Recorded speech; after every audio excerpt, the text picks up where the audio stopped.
저는 지난 주간에 우리 장로님들과 함께 일본 도쿄에 좀 다녀왔습니다. 그때 우리를 섬겨주신 분은 우리 몇 달 전 터키 그리스 성지순례 갈 때 함께 동행하셨던 우리 하재령 장로님, 박인숙 집사님, 도쿄에 거주하시는데 그분들이 우리 성지순례도 함께 갔던 그런 관계성도 있고 해서 이번에 갔을 때 저희를 너무나 극진하게 잘 섬겨주셨습니다. 저는 지금부터 꼭 34년 전 1991년 8월 중순이었던 걸 8월 20며칠로 생각되는데요. 일본 도쿄에 첫 발을 디디고 3년간 사역을 했습니다. 그때 당시 우리 하장로님이 박인수 집사님 가정을 제가 신방에 있을 때는 옥탑방에 정말 힘들게 살고 있을 때였습니다. 믿지 않는 시부모님을 모시면서 신앙생활한다는 것이 너무나 핍박이 심한 가운데 어려움들이 있었습니다만 인내하면서 믿음으로 쭉 감당을 했고 그 결과 지금 이렇게 모든 환경들이 달라지는 이제 그런 축복을 받게 됐습니다.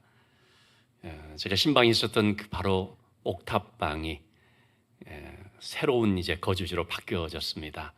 한 3년 전에 이제 건물을 짓게 됐는데 바로 그 자리에서 그 이전부터 계속 기도해 달라고 요청을 받고 함께 여러 가지 어려운 풀어야 될 문제들이 있었기 때문에 기도하는 가운데 드디어 한 3년 전 아주 참 제가 가서 깜짝 놀랄 정도로 그렇게 아주 웅대한 빌딩을 건축을 하게 됐습니다. 우리 교회보다도 몇 배가 되는 것 같습니다.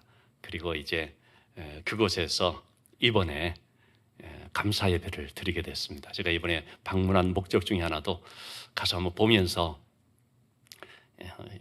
입주 감사 예배로 드리고 싶어서 그랬는데 참 그래도 그런 형편을 조금이라도 아는 입장에서 얼마나 감격하고 하나님 앞에 감사가 됐는지 알 수가 없습니다. 그 자리에서 우리 하장로님 얘기를 하는데 제가 이제 처음 일본에 갔을 때를 얘기하는 것이죠. 그때는 그냥 아내를 따라서 어쩔 수 없이 교회를 다니고는 있었지만 믿음이 뭔지 말씀이 뭔지를 전혀 모르고 있을 때였다고 합니다.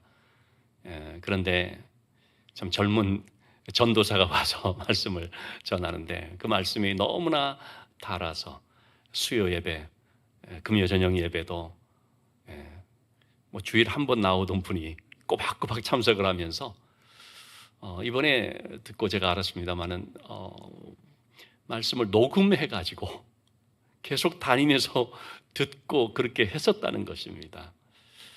제가 그런 생각이 됐습니다. 제가 만으로 그때 29, 30인데요. 여러분 그런 젊은 전도사가 전하는 말씀이 은혜스럽다면 얼마나 은혜스럽겠습니까? 전적으로 하나님께서 부어주신 은혜였던 것이죠. 그 말씀의 갈급함을 가졌을 때 하나님께서 채워주신 놀라운 그런 은혜였다고 생각이 됩니다. 중요한 것은 뭐냐면요, 그런 말씀을 이렇게 딱 붙잡고 살게 되니까 그 후로도 닥친 많은 그 어려움들, 고난들을 견디면서 이겨나갈 수가 있었다는 것입니다. 그리고 한 30여 년의 세월이 이제 지나는 과정 속에 하나님께서 그곳을 놀랍게 변화를 시켜주셔서 그래서 이렇게 건물을 짓고 그리고 또 좀 좋은 그런 기관이 들어와서 임대하면서 유지될 수 있게 하고 그리고 이번에 이렇게 참 감사 예배를 드릴 수가 있게 된 것입니다. 제가 느낀 것은 환경이 좋은가 나쁜가의 문제가 아니라 하나님이 함께 해주시는가 그렇지 않은가의 문제다라고 하는 것입니다. 하나님이 함께 하시면 또는 하나님을 의지하는 그 믿음이 있으면 그 어떤 상황 가운데 놓여졌다 할지라도 그것을 견딜 수 있고 이길 수 있더라는 거죠. 인내하면서 하나님께 대한 믿음을 가지고 하나님의 때를 기다릴 수 있다는 것입니다. 그리고 마침내 때가 되어서 하나님께서 그렇게 30배, 60배, 100배로 결실을 맺게 해주시고 응답 주시는 역사가 있는 것을 보게 됩니다. 다윗의 생애를 우리가 이제 지금 보고 있습니다만, 다윗의 생애를 보면 한마디로 다윗은 기다림의 사람이었다고 말할 수가 있습니다. 내가 하나님을 기다리고 기다렸더니, 이런 시편의 구절도 있는 것처럼 다윗은 그의 그 고난의 세월을 하나님을 의지하면서 기다림으로 견디게 되는데, 그럴 수 있었던 이유는 전적인 하나님에 대한 신뢰 때문이죠. 우리 지난 시간에 살펴본 것처럼 다윗은 어느 날 갑자기 등장하죠. 이새의 아들 중에서 기름을 부으라라는 하나님의 말씀에 따라서 사무엘이 베들레헴에 갔다가 그 자리에 초청받지도 않은 다윗을 이제 부르게 되었고, 그리고 다윗에게 기름 부게 됐습니다. 자기의 왕으로 세워질 자라 하는 뜻이죠. 자, 그리고 나서 다윗에게는 어떤 놀라운 일이 벌어졌습니까? 전쟁터로 나가게 됐는데, 그것도 아버지의 심부름으로 갔다가 그곳에서 적장인 블레셋 장수 골리앗의 소리를 듣게 된 것이죠. 그 골리앗이 하나님을 모독하는 말을 들었을 때에 거룩한 분노가 일어나서 오직 하나님을 의지하는 그 믿음 하나 가지고 물맷돌을 들고 가긴 했지만 여호와의 그 능력의 이름, 그 이름으로 나갔다고 말씀을 드렸죠. 그리고 나갔을 때 골리앗을 쓰러뜨릴 수가 있었죠. 그러면서 다윗은 하루아침에 일약 스타덤에 오르게 됐습니다. 나라를 구한 영웅이 되어버렸습니다. 그런 다윗에게 앞으로 탄탄대로가 있을 것 같은데, 그런데 지금부터 다윗의 생애는 고난과 시련의 시작이었던 거죠. 얼마나 많은 그런 고난들, 시련들을 딛고 지나면서 마침내 왕이 됩니다만, 그렇게 되기까지 오랜 시간을 다윗은 광야에서 지내게 되죠. 오늘 말씀을 통해서 다윗에게 임한 은혜와 시련에 대한 내용을 좀 보고자 합니다. 먼저 하나님께서는 다윗에게 은혜를 주셨습니다. 다윗에게 주어진 은혜는 다름이 아닌 믿음의 친구여 동역자인 한 사람을 만나게 된 것인데, 그것은 당시 사울 왕의 아들인 바로 요나단인 거죠. 하나님께서 그런 믿음의 사람 요나단을 다윗에게 붙여주신 것입니다. 1절의 말씀을 보면 요나단은 다윗과 마음이 하나 되었다라고 말하고 있습니다. 여러분, 요나단은 차기 왕권을 놓고 다윗과 경쟁할 수 있는, 인간적으로 보면 라이벌 관계라고 할 수 있지 않습니까? 그러나 요나단은 그렇게 다윗을 여긴 것이 아니라 오히려 다윗과 마음이 하나가 되었습니다. 마음이 하나 됐다는 것은, 이 하나 되다라는 말은 연결되다, 묶여지다, 연합하다라는 뜻인데요. 예전의 번역은 연락하다, 그렇게 이제 번역을 했는데, 세 번이 개역 개정판에서는 지금 하나 되다라고 해놨습니다. 어쨌든 다윗과 마음이 연결된 것입니다. 그래서 다윗을 자기의 생명같이 아끼고 소중히 여기는 것입니다. 여러분, 요나단이 어떻게 다윗에게 그렇게 마음이 갈 수가 있고 자기 생명같이 사랑할 수가 있는 것이겠습니까? 첫인상이 좋아서 그렇겠습니까? 취미가 같아서 그렇겠습니까? 무슨 이해관계가 맞아떨어져서 그럴 수가 있겠습니까?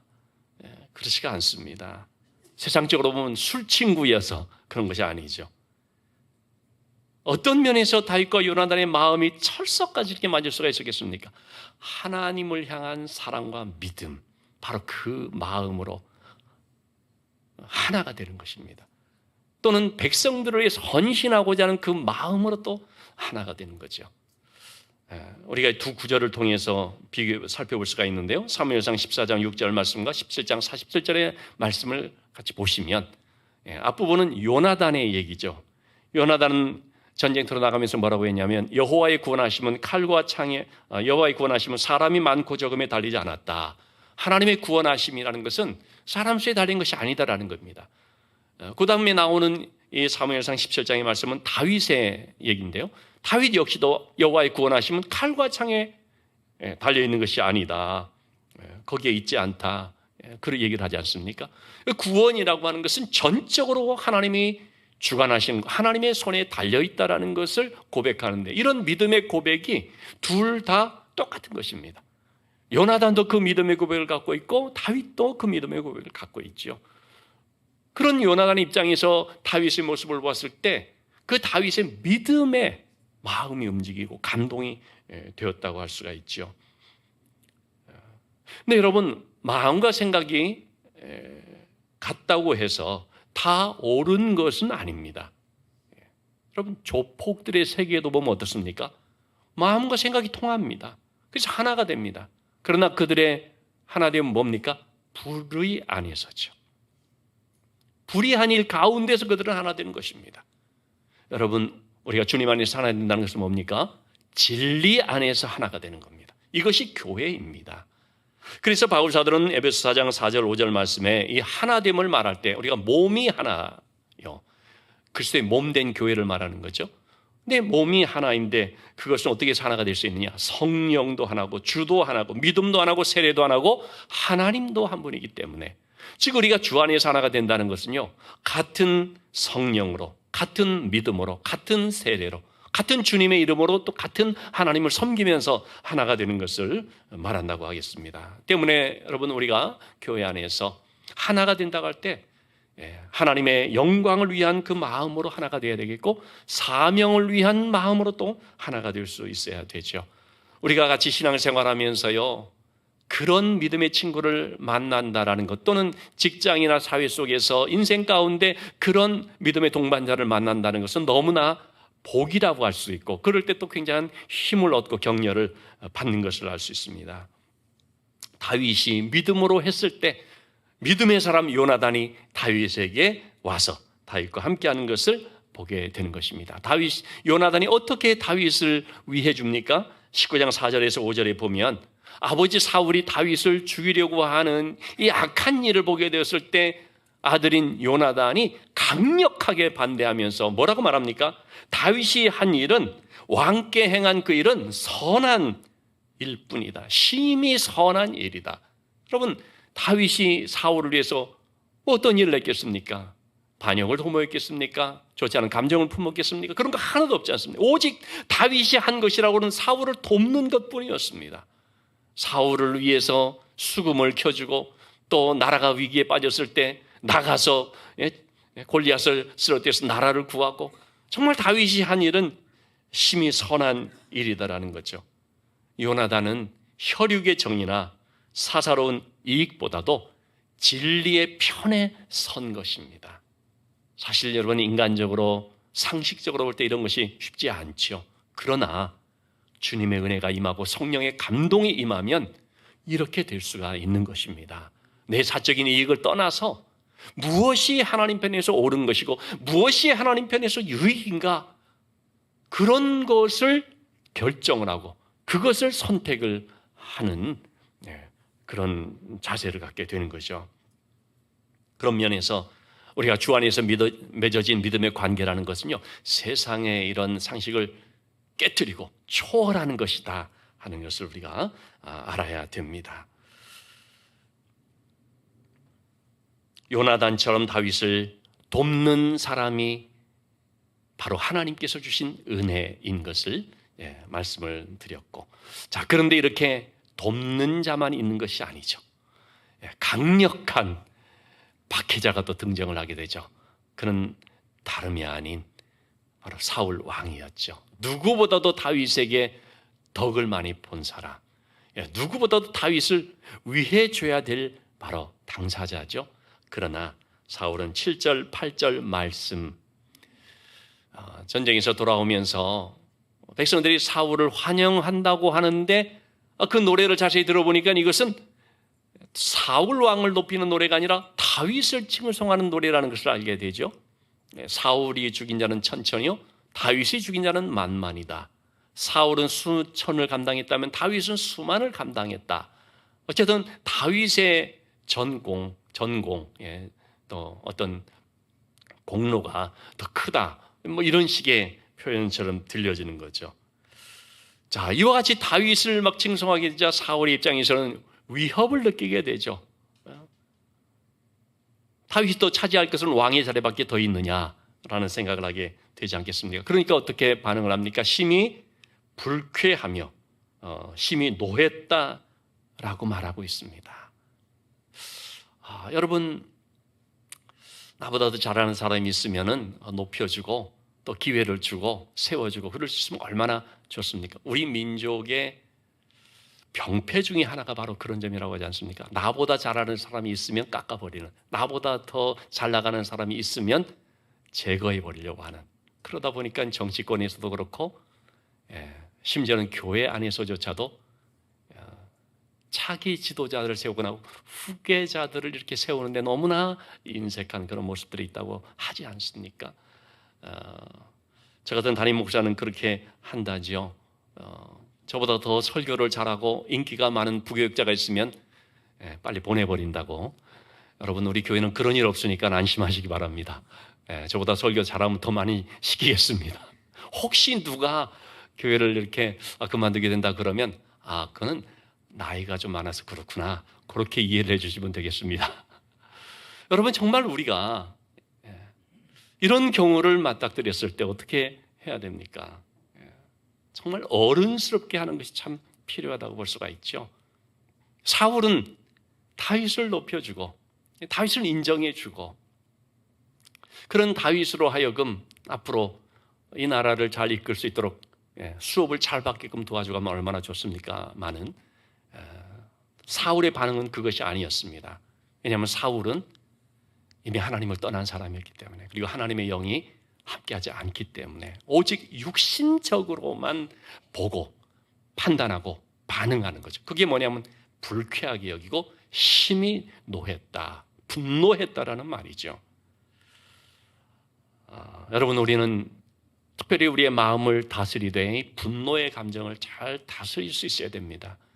왜냐하면 사탄이 바로 그걸 통해서 역사를 해버리거든요. 그래서 해가 지도록 분을 품지 말라, 성경은 그렇게도 말하지 않습니까? 근데 하나님은 우리에게 그거를 다스릴 수 있는 우리 몸 안에 장치를 주셨다라고 말합니다. 제가 엊그제 교보문고에 갔다가 책을 한 5권을 샀는데 그 중에 이 카일 아이들먼 목사님, 이 카일 아이들먼 목사님 책은 제가 보는 대로 다 이게 좀 사서 보는 편인데요. 이번에 새로 나온 책이 하나 있었는데 그리스도인의 생각 사용법이라고 하는 책이었습니다. 여기 보니까 분노의 패턴을 깨기라는 항목에 이런 설명을 하고 있습니다. 우리의 뇌는 하나님께서 정말 신비롭게 창조했다는 것입니다. 그래가지고요, 우리 마음속에 분노의 어떤 감정이 일어나게 되면 우리 눈 바로 위에 뇌에 그 안화 전두 피질이라고 있어서, 이 안화 전두 피질이라는 것이 우리의 이런 감정의 제동을 거는 그런 기능을 한다는 것입니다. 그래서 어떤 분노의 감정이 일어나면 이 안화 전두 피질이 활성화가 돼가지고, 그래서 우리가 욱하면서 함부로 하지 못하도록 브레이크를 건다는 겁니다. 참 이걸 볼 때 이게 우리가 뭐 본능적으로 뭐 홧김에 뭐 한다 이런 게 결코 만든 말은 아니로구나라고 생각이 됐습니다. 왜? 하나님이 이미 우리에게 그런 것들을 제어할 수 있는 장치, 어떤 기제를 주셨다라고 하는 것입니다. 그래서 매사추세츠 의대의 다린 도어티 교수는 이런 말을 하고 있습니다. 건강한 사람은 분노를 느껴도 분노에 따라서 행동하기 전에 억누를 수 있다. 왜? 우리 몸 안에 그런 장치가 있기 때문에. 그러면서 이 책에서 말합니다. 우리는 분노의 어떤 생각이 일어나면 그것을 사로잡아서 주께 순종할 수 있는 생각으로 대체해야 된다. 그런데 그렇게 우리가 분노의 감정을 쏟아내지 못하도록 하는 우리 안에 있는 한 단어가 있는데 그게 뭐냐면 멈춰라라는 단어라는 거예요. 그래서 우리 속에서 어떤 화가 막 일어나고 분노의 감정이 솟구칠 때는 우리 스스로 내면의 소리를 들릴 필요가 있는데 멈춰라, 이 말을 들어야 한다는 거죠. 하나님께서 가인에게도 그렇지 않습니까? 다스려라, 이 멈춰라라는 말 아닙니까? 우리가 이 멈춰라라는 말을 들을 때에 브레이크를 딱 잡아주게 되니까, 그러니까 이제 함부로 행동이 되지 않게 되죠. 이 사울은 이 멈춰라라는 말을 들었어야 했는데 그렇지 않은 것입니다. 그리고 그냥 자기의 감정을 따라 폭주를 해버리고 마는 것입니다. 그 결과 어떻게 됐습니까? 11절의 말씀. 자신을 위해서 음악 치료 비슷하게 수금으로 악기를 연주하는 다윗을 향해 창을 던지는 거죠. 왜 창을 던집니까? 죽이려고 하는 것입니다. 단순한 분노의 감정을 넘어서서 이번에는 살기를 가지고 죽이려고 하는 것을 보게 됩니다. 여러분, 우리도 마찬가지입니다. 우리 자신의 감정을 통제하지 않으면요, 우리는 내 안에 있는 이 감정을 누군가를 향하여 여과 없이 그냥 쏟아부을 수 있는데 창을 던질 수가 있습니다. 사랑하는 가족 안에서 창을 던질 수가 있고, 사랑하는 우리 교회 성도들 안에서 상처 주는 말의 창을 던질 수가 있습니다. 그렇기 때문에 우리가 내 자신의 마음과 생각과 감정을 살피고 통제할 필요가 있는 것이죠. 자, 그러면 여러분, 우리는 누군가가 나를 향하여서 창을 던지게 될 때 어떻게 해야 될까요? 다윗이 만약에 육신의 사람이었다면 그는 분노에 대해서 분노로 대응하고 이는 이로, 악은 악으로 그렇게 대응했을 것입니다. 그러나 다윗은 하나님의 영이 함께 하시는 하나님의 사람이었기 때문에 그렇게 대응하지 않았죠. 그런 상황을 만났을 때 어떻게 대응하게 됩니까? 하나님께 맡기고 기도하는 것이죠. 그럴 때 하나님께서 다윗을 도와주시는 것입니다. 어떻게 도와주시는지 짤막하게 한 3가지로 표현되어 있죠. 피할 길을 주십니다. 창을 던져도 2번씩이나 피하게 해주십니다. 여러분, 하나님은 우리에게 피할 길을 주시는 분이심을 믿으시기 바랍니다. 나를 향하여 날아오는 모든 것들이 다 나를 맞추고 나를 넘어뜨릴 그런 게 아닙니다. 때로는 하나님이 막아주시기도 하고 피하기도 하시고, 때로는 맞아도 견디기도 하시고, 이처럼 하나님은 우리를 도우시는데 피할 길을 주시는 겁니다. 2번째로 어떻게 다윗을 도우셨는가 보니까 12절의 말씀, 여호와께서 사울을 떠나 다윗과 함께 계심으로 사울이 그를 두려워한지라. 하나님이 다윗과 함께 하시는 것을 보게 함으로 사울 하여금 두려운 마음을 갖게 하는 것이죠. 하나님께서는 그 대적자에게 두려움을 갖게 만들어 주십니다. 우리를 해하려고 위협 주는 사람들이 있습니까? 하나님이 역사하시면 그들이 두려움을 당하게 된다는 것입니다. 3번째로 하나님이 다윗을 도우신 것은 다윗으로 하여금 더 많은 사랑을 받게 하셨다는 거죠. 16절의 말씀, 온 이스라엘과 유다는 다윗을 사랑하였으니 그가 자기들 앞에 출입하기 때문이었더라. 사울의 비박이 있습니다만, 대적하는 무리들도 있었겠지만, 그러나 그보다 더 큰 사람들로부터 사랑을 받게 하는 역사가 있는 거죠. 그런 점에서 제가 인용은 하지 않았습니다만 로마서 5장 말씀인가요? 죄가 있는 곳에 은혜가 더 크다라는 말씀이 있거든요. 그러니까 여러분, 우리를 향하여서 우리를 힘들게 하는 어떤 일들이 있거나 또는 우리를 공격하는 어떤 대적들이 혹 있다 할지라도 그것은 한 줌밖에 안 된다면 하나님이 우리와 함께 하시는 은혜는 그것들을 압도하는 것임을 기억하시기 바랍니다. 소수의 사람에게는 미움을 받을지 몰라도 더 많은 사람으로부터 사랑을 받게 하고 칭찬을 받게 하면서 우리로 하여금 너무나 큰 격려가 되도록 하시는 거죠. 이렇게 하나님께서 다윗을 도우셨기 때문에 다윗이 어떤 순간 속에서도 하나님을 의지할 수 있었던 것이죠. 자, 그런데 사울은 다윗을 죽이기 위한 수단과 방법을 가리지 않는 것을 보게 됩니다. 심지어는 자기의 딸들을 이용합니다. 17절의 말씀을 보니까요, 맏딸 메랍을 아내로 준다 하면서, 그러면서 조건이 뭐냐면 블레셋 사람들을 상대하도록, 그래서 블레셋 사람들의 손으로 다윗을 치게 하려고. 사실 다윗이 골리앗을 쓰러뜨린 후 분명 골리앗을 이긴 자에게 왕이 사위로 삼는다는 약속을 했으니까 사위가 되어야 되는 거 아닙니까? 그러나 사울이 약속을 안 지키죠. 17절에 19절의 말씀을 보면은 이미 그 딸 메랍을 다른 사람한테 시집 보내고 말지요. 자, 그러자 이번에는요 20절에서 21절의 말씀입니다.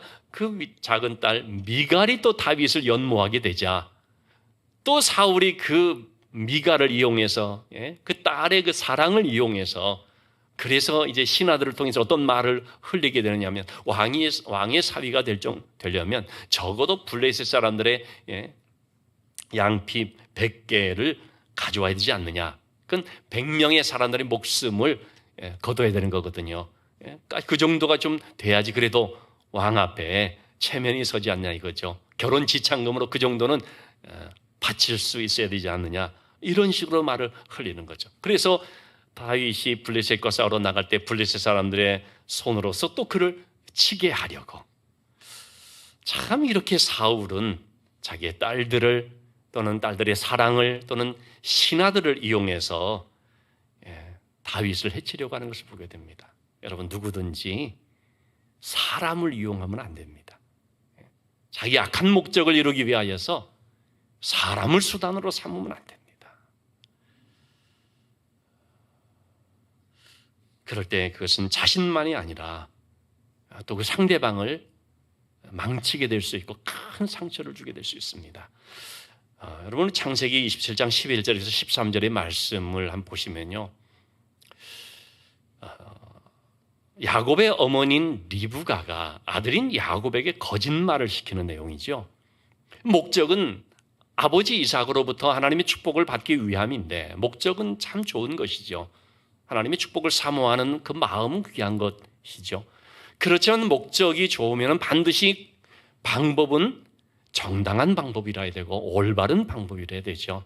오늘날 우리 사회에는 목적을 위해서라면 방법과 수단은 어떠하든지 관계없다. 이러한 잘못된 논리나 생각들이 있을 수가 있는데 절대로 그렇게 되면 안 되는 거죠. 그런데 이 리브가는요.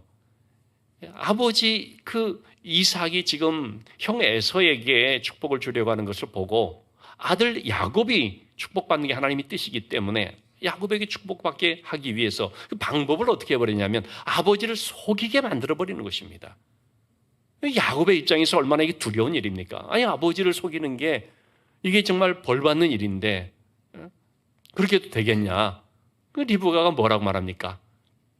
너에게 오늘 저주가 있으면 내가 받을 테니까 넌 그냥 그렇게 해라. 여러분 그러면은 야곱은 저주 안 받고 그 받을 건 어머니 리브가만 받고 그렇습니까? 그렇지가 않죠. 결국 이 일로 어떻게 돼버립니까? 형제간에 완전히 갈라져 버리게 되고 그리고 야곱이 그래서 집을 떠나게 되면서 20여 년의 그런 세월을 타지에서 있다가 돌아오게 되는데 결국은 그 사이에 어머니 리브가는 돌아가서 어머니 얼굴을 보지 못하는 일도 벌어져 버리죠. 여러분 누구에게라도 자기 자녀에게도 악에게 접촉되도록 하는 일을 시키면 안 됩니다. 그것은 정말 잘못된 것이고 상처를 주는 일입니다. 오히려 우리는 선한 일에 자꾸 자기의 자녀들이든 가족들이든 사람들을 동참시켜야 됩니다. 은혜 있는 일에 자꾸 참여시켜야 됩니다. 귀찮하고 힘들어해도 그래도 참여하게 해야 됩니다. 그런 점에서 우리 자녀들 수련회 가게 될 때 꼭 보내셔야 됩니다.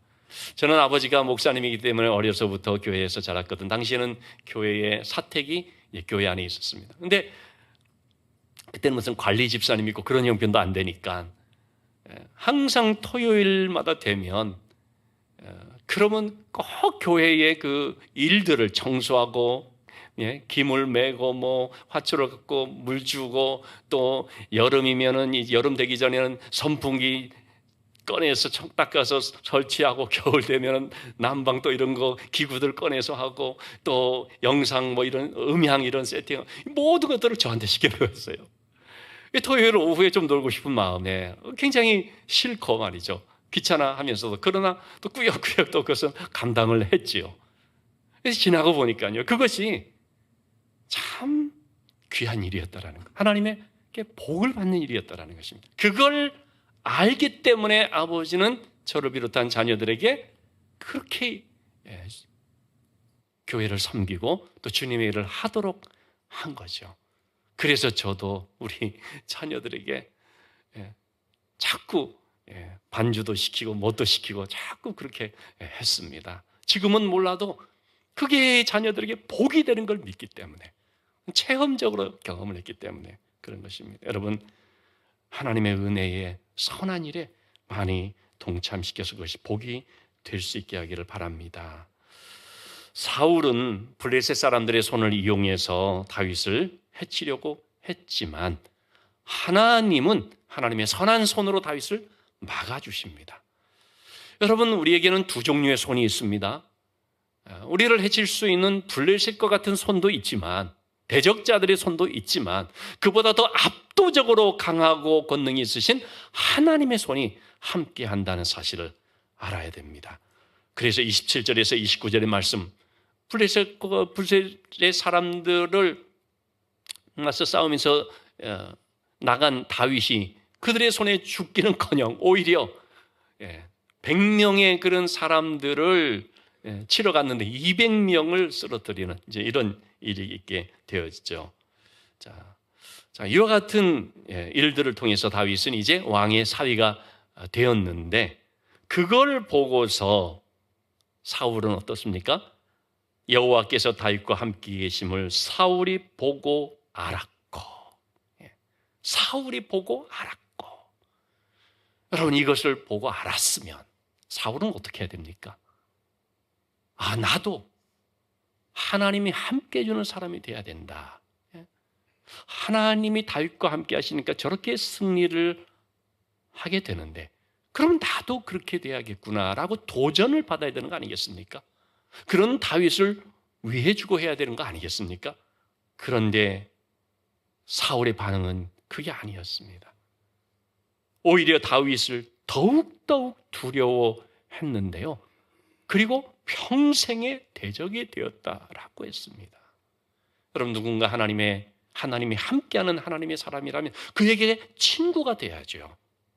그와 마음이 연락이 돼야겠죠. 근데 오히려 그를 박해하고 그를 대적하게 되면 그것은 결국은 누구를 대적하는 셈이 되어버립니까? 하나님을 대적하는 셈이 되어버리거든요. 그러면 하나님이 함께 하시지 않기 때문에 그의 인생은 정말 불행하게 되어버립니다. 그럼 사울이 왜 이런 어리석은 선택을 하게 되었을까요?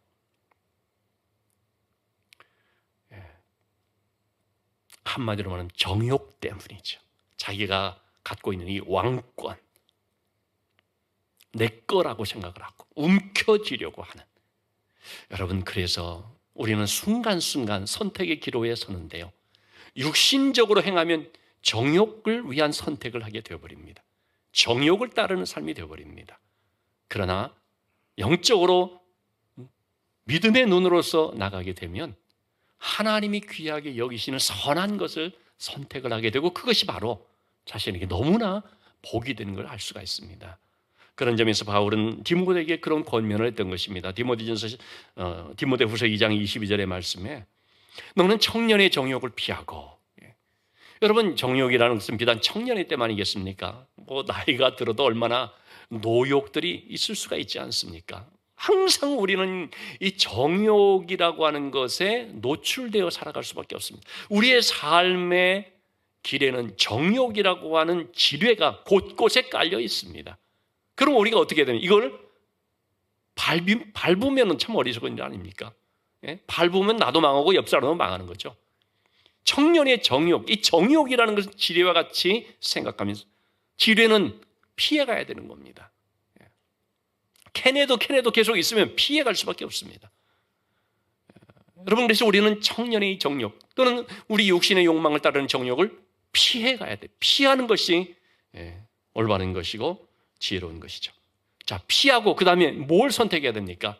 요나단이 했듯이 하나님의 사람들과 함께 정말 깨끗한 믿음의 양심을 가지고 하나님을 따르는 그런 사람들과 함께 의와 믿음과 사랑과 화평을 쫓아가야 되는 거죠. 그것을 택해서 따라야 되는 것이죠. 바로 우리가 같은 삶을 살게 될 때 하나님께서 함께해 주시고 또 하나님께서 우리의 길을 인도해 주시는 것을 보게 됩니다. 다윗은 도대체 어떻게 했길래 하나님께서 그렇게 함께해 주셨나? 어떤 상황에서도 하나님을 신뢰하고 의지했기 때문이죠. 자, 그렇다면 여러분, 하나님을 의지한다는 게 뭘까요? 다윗의 시편 34편 8절 10절 말씀을 통해서 세 가지 내용을 살펴볼 수가 있겠죠. 하나님을 의지한다는 것은 먼저 하나님께 피하는 것입니다. 그런 사람이 복이 있다고 했습니다. 또 하나님을 경외하는 것입니다. 그런 사람에게 부족함이 없다고 했습니다. 왜요? 여호와는 나의 목자시니 부족함이 없으리로다 말씀처럼 하나님이 맡아주시니까. 또 하나님 의지한다는 것은 여호와를 찾는 것이라고 했습니다. 그런 사람에게 모든 좋은 것에 역시 부족함이 없다고 했습니다.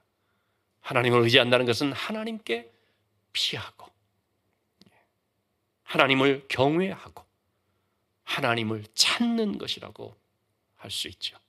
한마디로 말하면 하나님께 나와서 구하고 찾고 문을 두드리면서 하나님을 전적으로 의지하는 것을 말합니다. 이와 같이 하나님을 찾는 자가 될 때에 하나님께서 함께 해주시기 때문에 우리는 누구든지 늘 하나님을 찾는 자가 되어야 됩니다. 늘 하나님께 나가는 자가 되어야 된다는 것입니다. 지난 금요 심야기도 때 가수 션의 간증을 보았습니다. 그가 신앙적인 고민을 할 때 친구가 전해준 책 한 권을 통해서 굉장히 신앙적인 도움을 받았다고 말하는데 참으로 신실하게 라고 하는 우리 선배인 이재철 목사님이 쓴 책입니다. 저도 이 책을 보고 또 설교 시간에도 한번 소개해드린 적이 있습니다. 이 책에 이런 내용이 나옵니다. 영국에서 지금은 신앙생활을 잘하고 있는 분인데요. 근데 이분이 자기는 교회를 다닐 생각 전혀 없었고 그런데 끈질기게 자기를 전도하는 한 이웃이 있었다는 것입니다. 하도 극성스럽게 해서 그 이웃의 성화에 도저히 견디지를 못해 약속을 딱 한 번만 참석해 주는 걸 약속하고 참석했다는 것입니다. 딱 한 번 참석하고 난 뒤 그 다음부터 나 건들지 말라. 그런 거죠. 그것도 교회에 예배 참석한 것이 아니고 구역 예배, 셀 모임에 참석을 해서 한 가정에서 하고 있는 셀 모임에 참석했다는 것입니다. 그 자리에서 셀장님이 순서지에 따라 읽어 내려가는데 마태복음 11장 28절의 말씀을 읽었다고 합니다. 그저 그 책 읽듯이 덤덤하게 읽었는데 수고하고 무거운 짐진 자들아 다 내게로 오라. 내가 너희를 쉬게 하리라. 이 말씀 가운데 이 다라는 말이 그의 마음을 쳤다는 것입니다. 다. 나도 그런 생각이 들었다는 거죠.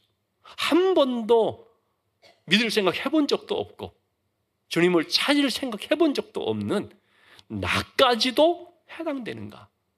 그 말에 마음이 무너지고 꼬꾸라진 거죠. 눈물이 쏟아졌다고 합니다.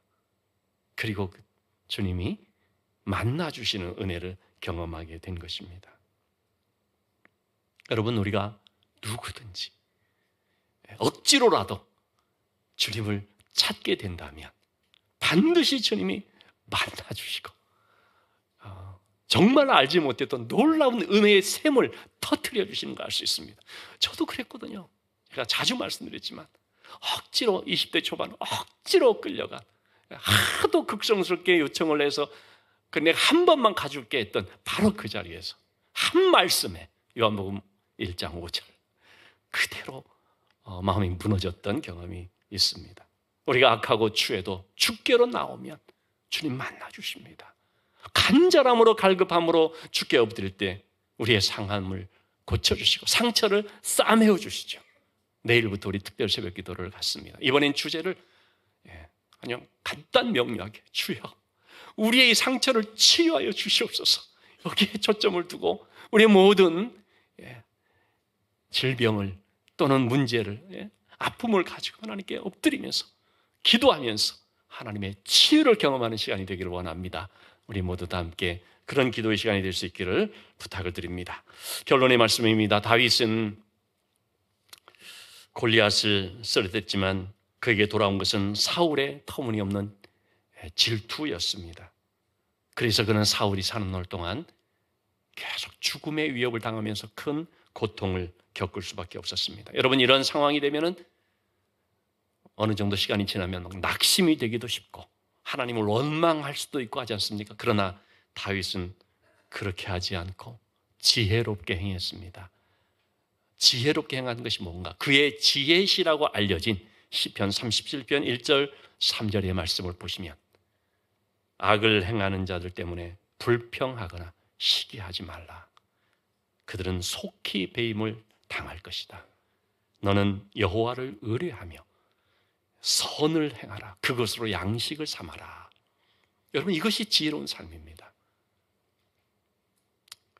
우리를 둘러싼 환경, 대적들 하나님께 맡기고 원망, 불평하지 말고 공의로우신 하나님께서 합당하게 심판해 주실 것을 믿고 그 하나님을 의지하면서 우리는 내 삶의 자리에서 묵묵히 선을 행하는 것입니다.